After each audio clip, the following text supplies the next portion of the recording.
When you can take someone's life experience and put it into something that you could read in a day, that's really powerful. There's going to be a lot of times, a lot of situations where you say something that is not intelligent. I know if I were to start a pen test, I would definitely want a resource like this. Discipline is going to keep you on that train.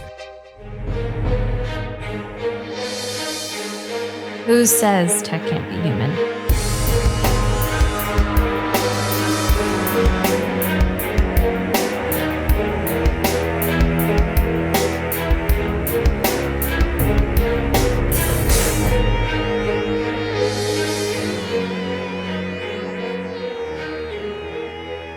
What is going on, everybody? Welcome back to the show. Glad to be back again. You know what? We have always tried to bring on the best guests to provide value.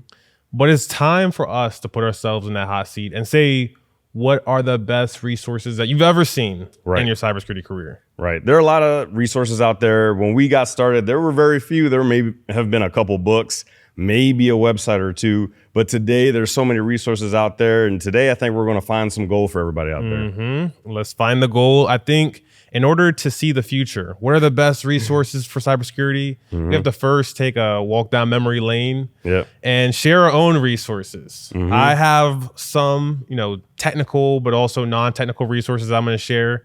And the first one that I'll start with is people. And I think a lot of people forget about this being a cybersecurity resource. Right. Because it's not a book, it's not a podcast, it's not something that's tangible. It's a conversation, it's fluid. But the first start that I ever had in cybersecurity was from my uncle. My uncle worked at the NSA, and I never could get my uncle to tell me what he did. But he would give me some ideas for how to be a better researcher. He'd be like, have you looked up this in cybersecurity? I used to want to use my Game Shark and break into PS2 games and make myself the highest ranking player and whatnot. And my uncle would give me little tips and nuggets for how to take it from being a complete noob to being a script kiddie. What did he do to get you there? He told me about disassembly. So up until I learned this from him, that you can disassemble a program, I didn't know that there was a way to interact with the machine code that is powering a program. So in the case of my PS2, there was a way for you to put your disc into your DVD slot, because it's just a DVD for PS2 games, and then you extract an ELF file.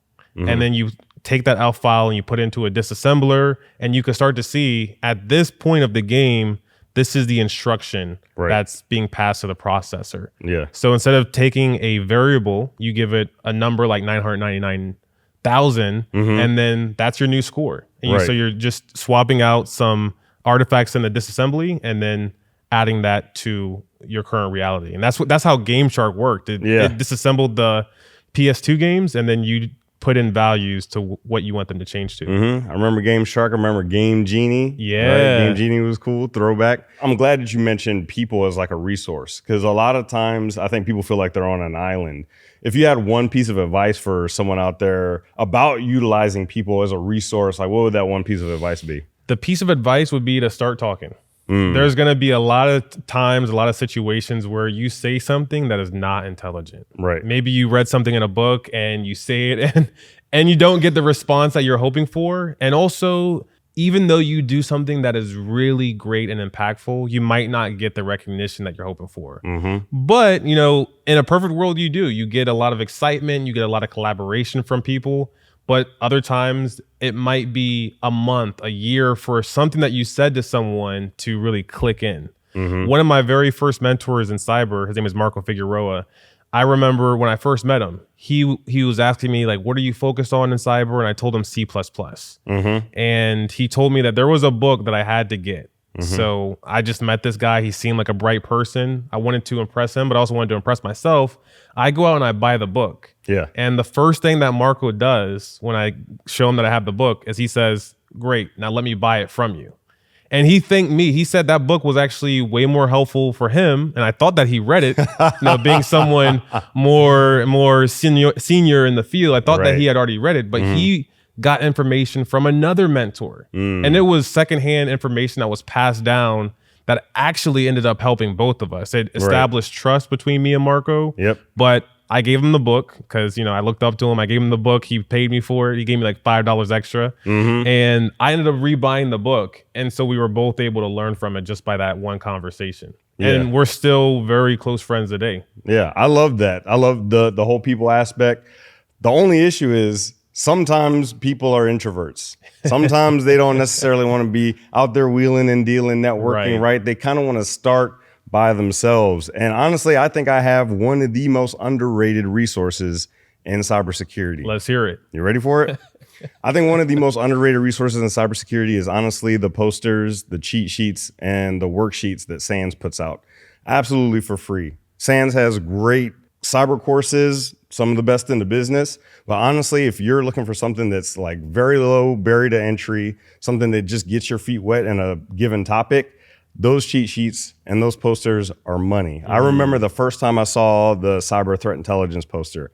Number one, it's beautiful. Number two, it really distills some of the most major components of threat intelligence, and it just puts it in a way that's easy to digest and also easy to explain. So we got to talk about it then. Yeah. We got this new video component of the podcast. If you're not already aware of it, check out the podcast on YouTube. Even if you're not on YouTube, we'll talk you through everything that we pull up, but we got to talk about the poster. Yeah, let's talk about the posters. Let's bring up the Building a Better Pen Tester poster. Obviously, you can see it's beautiful. It looks just like a blueprint. And it goes through pre-engagement, talks about reconnaissance, reporting, vulnerability analysis, and it gives either the potential pen tester or even the pen tester is already doing the work, just little tidbits of how do you become a better pen tester when it comes to doing your work. Looking for all the holes in a given application and a network. It really just gives you like a nice framework to not only have conversations, but actually do your work.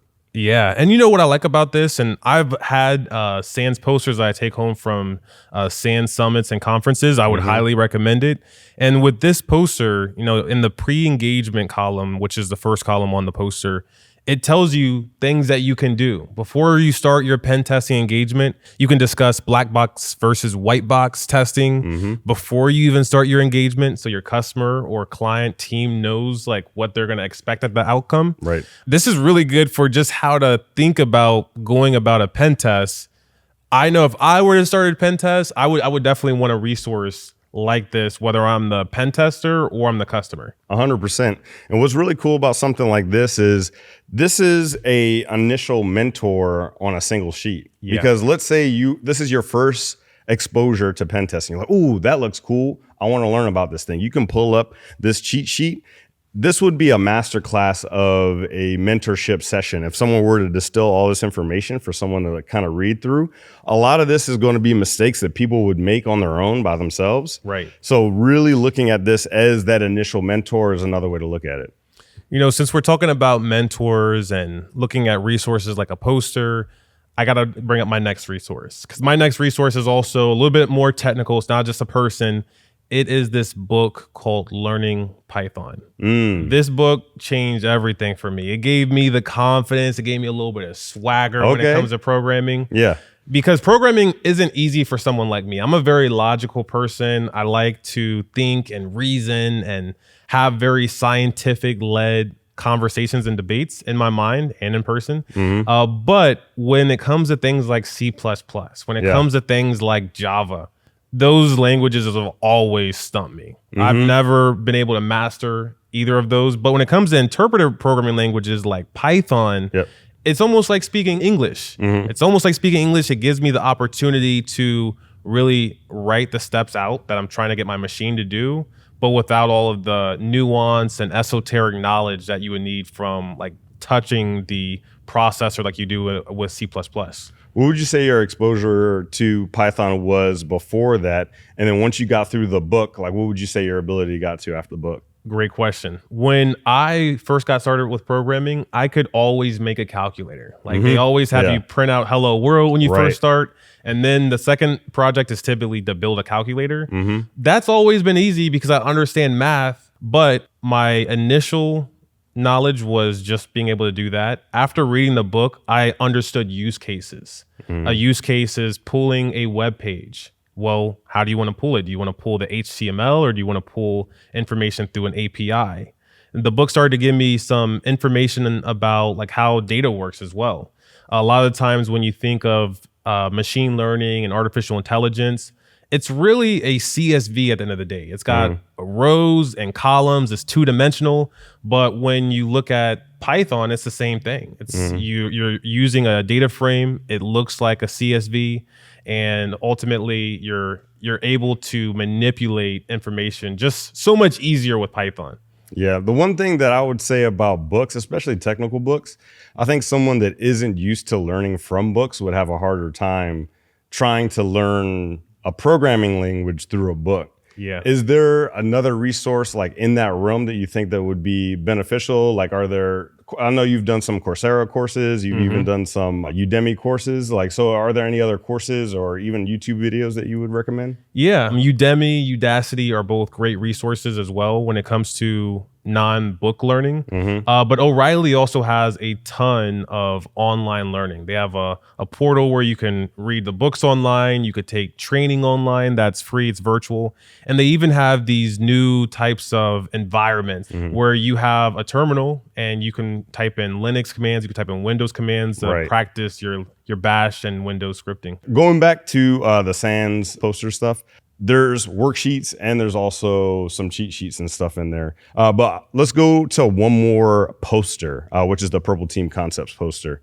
I think this is pretty cool because what this does is, let's say someone is completely new to purple teaming. This not only gives you a little bit of the context about what purple teaming is, the role that the red and the blue side play, but it also gives you some of the stuff about the applications that they use.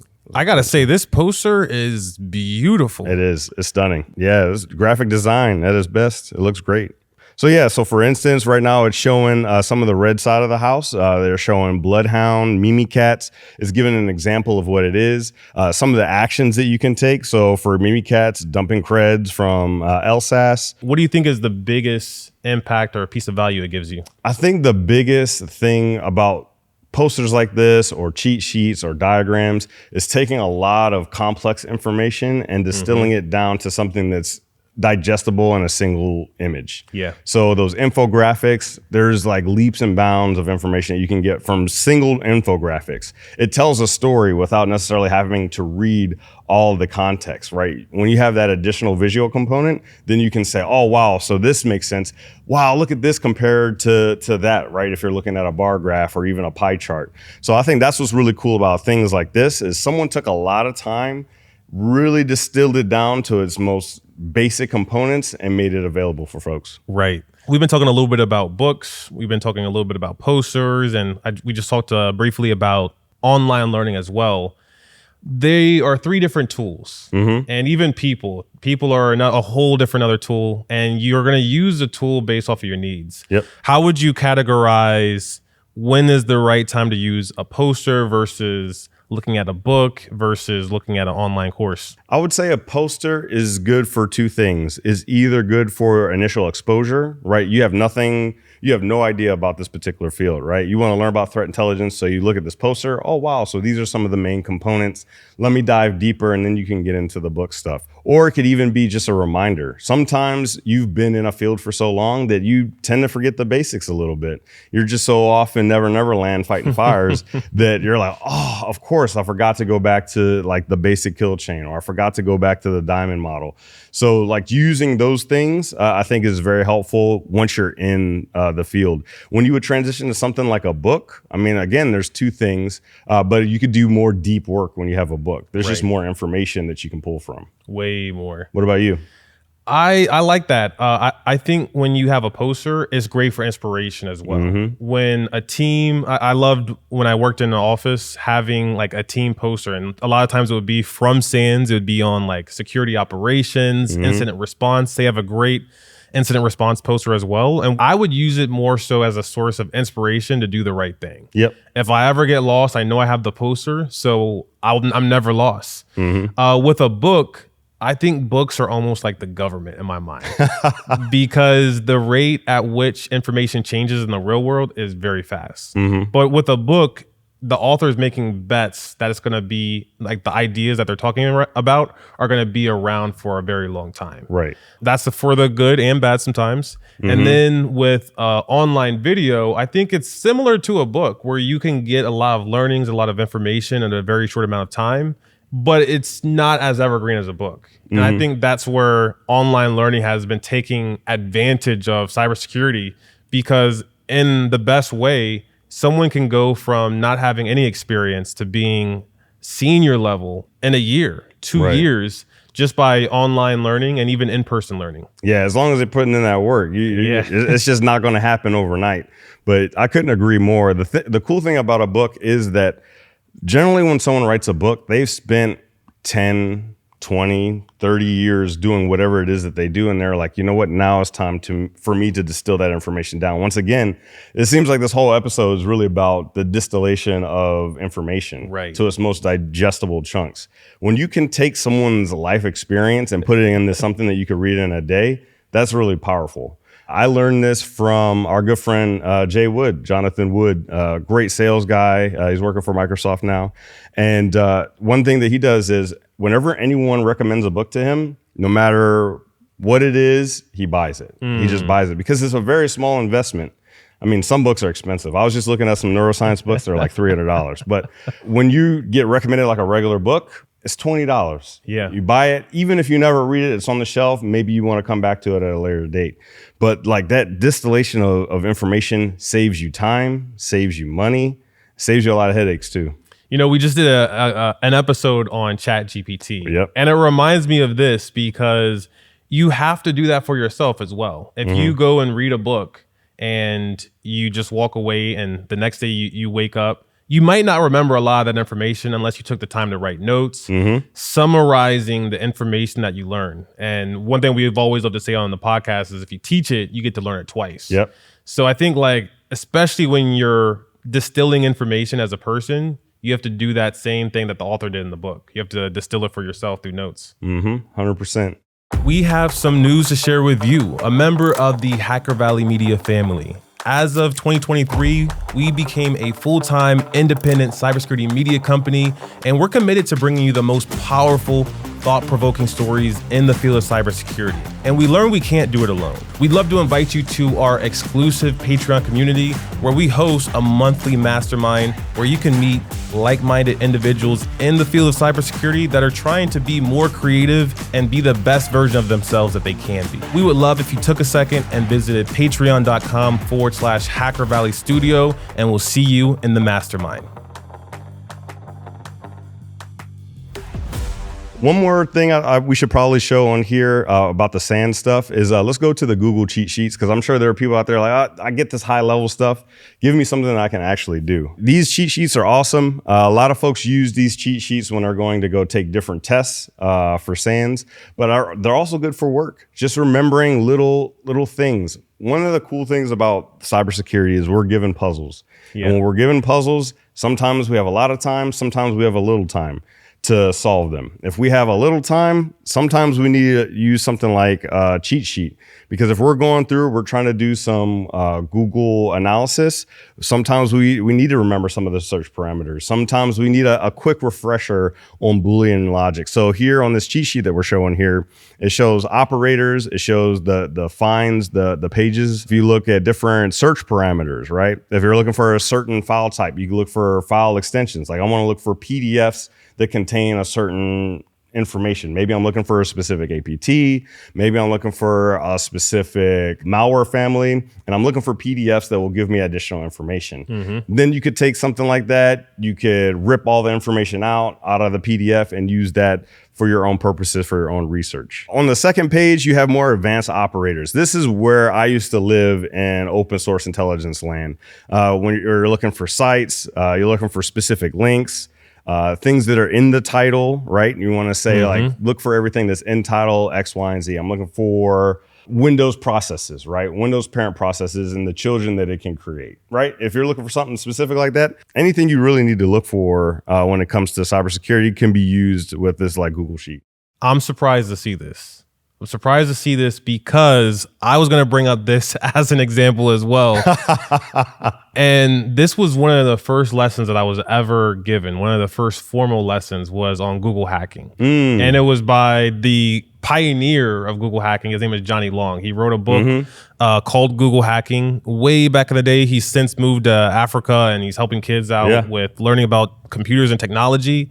And he wrote a whole book on this. And this kind of shows the distillation to take ideas from a book that's on Google hacking and then to be able to put it in a cheat sheet is so cool. And I'm looking at this cheat sheet. I'm seeing that you can search pages based off of Google Cache. I did not know that. I did not know that you can say, hey, instead of showing me all of the hackervalley.com pages, show me the cached versions of hackervalley.com. I want to see hackervalley.com 3 months ago, not the copy that's live on the website today. Exactly. Crazy. But Google operators, Google hacking, I think is the necessary resource that everybody needs. 100%. If you have this, then think about the possibilities. I remember when I was first getting started in my career in cybersecurity, I would use this all the time.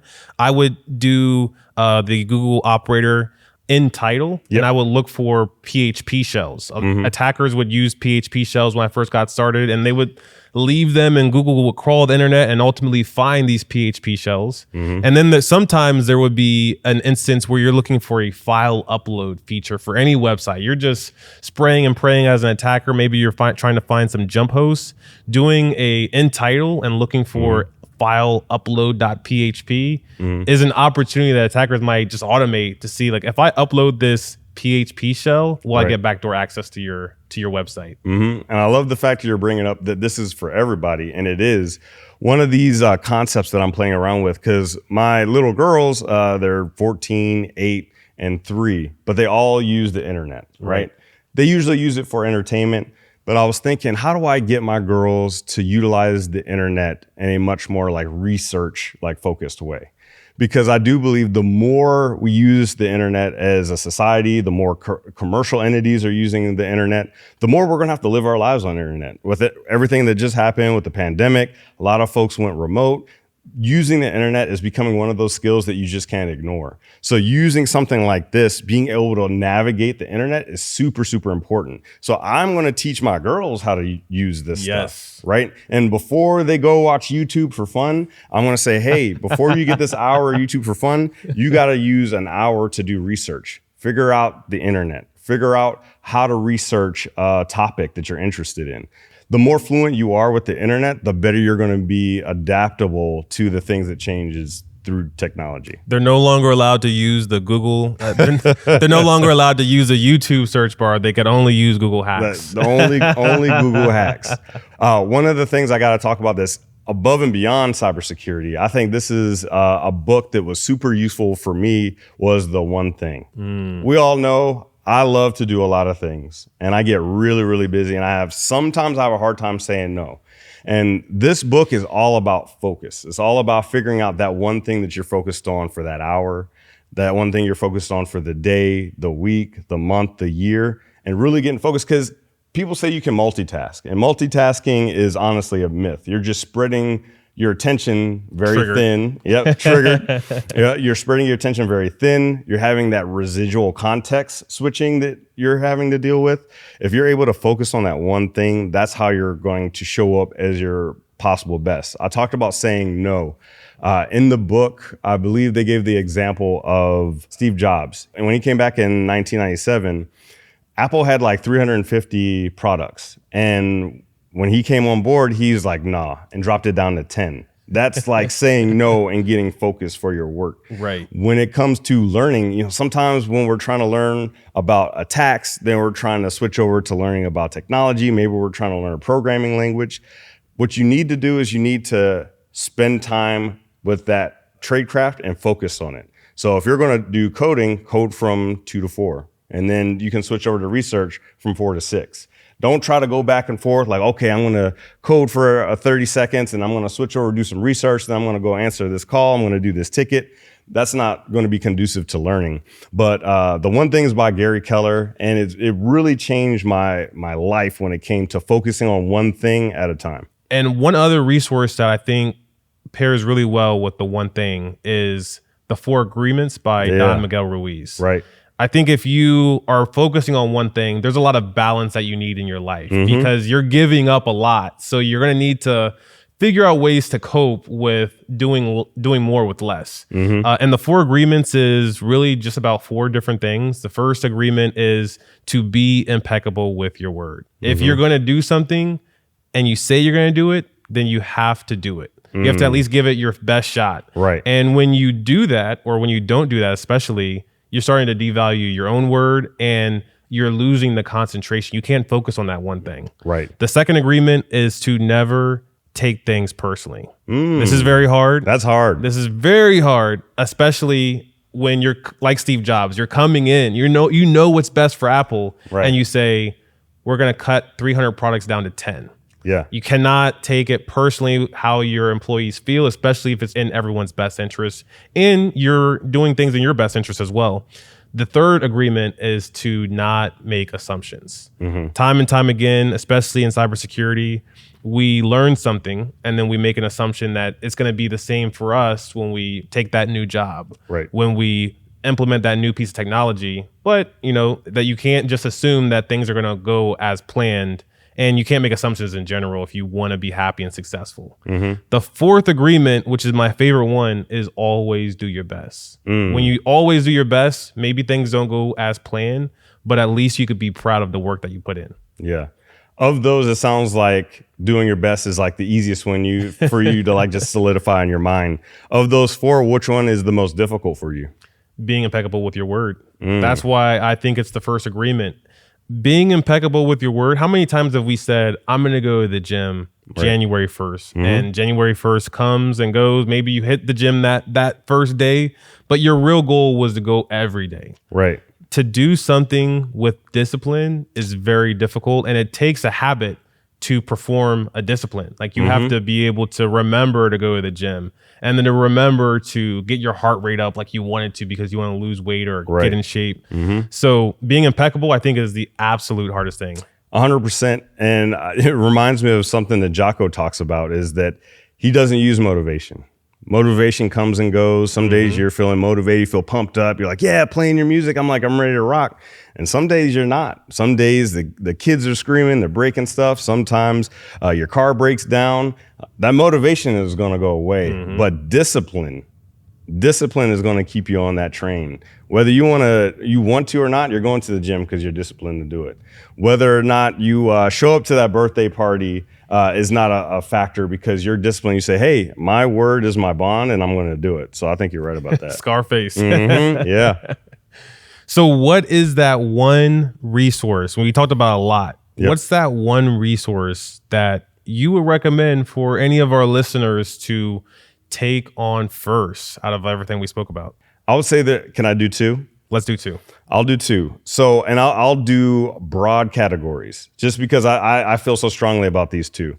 We talked about books because you have people that spend their entire lives doing a thing and then they write a book about it. Whenever someone recommends a book, why not grab it? Why not grab it even if you don't read it? But if you do read it, you're still digesting someone's life work in a very short amount of time. So there's a lot of return on that. And then honestly, podcasts. Podcasts are a great resource. You can, split, attention a little bit. You could be cleaning the house, listening to a podcast. It's a little easier to multitask. I'm doing air quotes for everyone that's listening.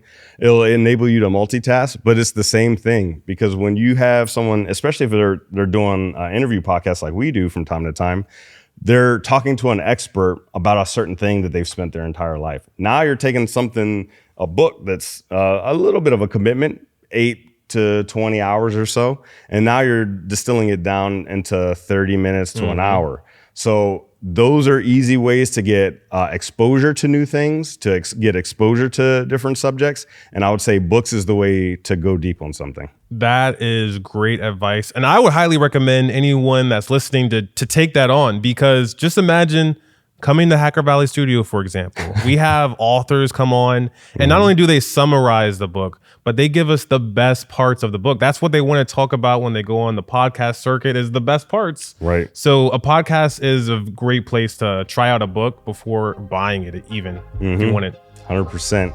All these cool resources are going to be down in the show notes below. If you're listening, they're there. If you're watching on YouTube, they're there as well. And with that, we will see everyone next time.